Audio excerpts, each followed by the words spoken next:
I've got as clear a view as I could possibly have. Nothing is a certainty, but for me, the macro is rolling over. By that, I mean we're going into recession. We should see the things like the ISM survey and other things start falling apart pretty quickly. The forward-looking elements are falling apart already. We're seeing it globally. So that's growth evaporating. Alongside that, the narrative hasn't caught up. Most commodities are down between 30 and 50%. Oil is the last to crack, and I've been talking about this on Twitter and been writing about it for a period of time, is everyone's long and expecting oil to go to $200. I think there's a washout coming and it goes down to 60.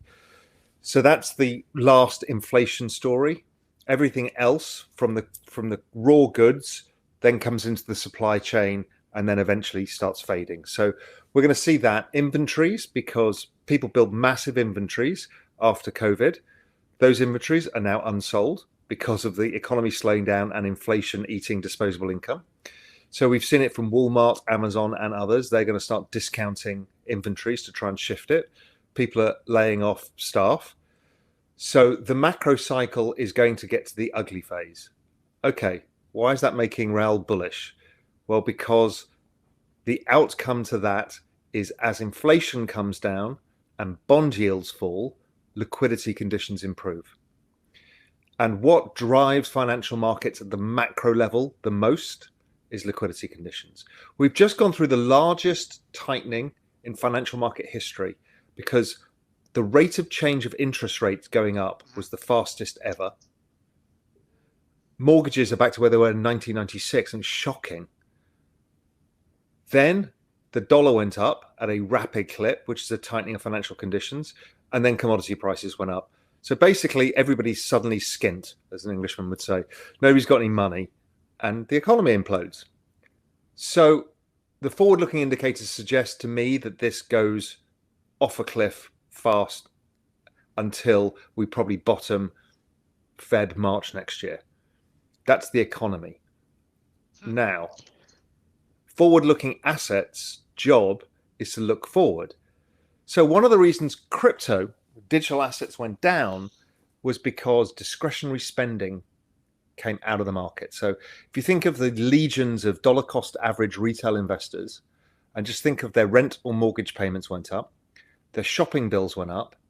So suddenly, or if they were foreigners, the dollar went up. So suddenly, how the hell can they buy as much dollar cost average in crypto? They don't. So they stop. So what happens is you've removed a huge amount of buying power. So as these conditions change, that changes. Also, the other big players in the space now, the hedge funds, the crypto, the macro funds, and then the institutions, well, they're also a function of liquidity. So when liquidity is more available and cheaper for them, they can apply more leverage essentially in their portfolios. So what we end up with was a position where the big thing that correlates to crypto markets overall is some definition of liquidity, and you can use M2, global M2 year on year. That looks pretty much like Bitcoin year on year or crypto market cap year on year. We're at the very bottom. It usually turns around at this point because eventually the outcome is central banks have to provide liquidity in a recession because there's no liquidity. So forward-looking assets like crypto are picking it up. So they also have perfectly correlated to the turning points in the inflation cycle. So they kind of time the bottom, and I think it's time the top. So basically, I think crypto is saying, okay, inflation has now peaked, and therefore the marginal pressure from tight liquidity is gone. So my view is let's give it a probability, 70% probability. So that's pretty high conviction that the low is in. And therefore we're starting the upside cycle. So the macro, I think for me, even though everyone thinks, oh my God, it's terrible, the equities are going to sell off. Well, the equity side of the equation, that correlation with equities was actually a correlation to liquidity. They're all actually correlated to the macro cycle. Can equity sell off further? Yes. Can crypto decouple? Yes. We saw that in March 2020, that crypto started going up when equities were going down because crypto is more forward-looking. However, equities have actually priced in quite a lot already. So it's not 100% clear whether equities need to go down or not.